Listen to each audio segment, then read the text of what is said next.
فرستاده ویژه ترامپ میاد ایران، نامه رئیس جمهور ابرقدرت دنیا رو آورده. رهبری جواب نامه رو که نمیده هیچ، میگه من ترامپ رو شایسته دریافت پیامم نمیبینم.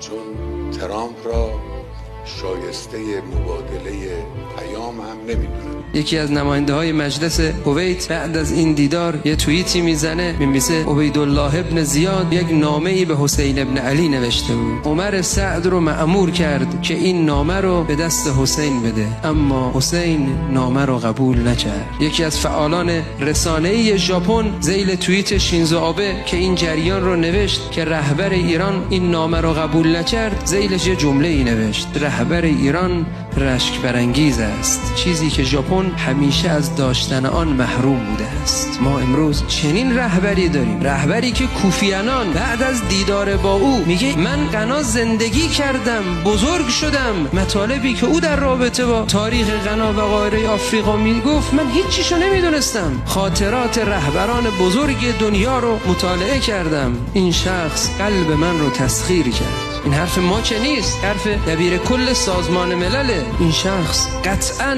بعد از معصومین یکی از بزرگترین متفکرین تاریخ است. ما امروز قدرش رو نمیدونیم، اما آیندگان قضاوت خواهند.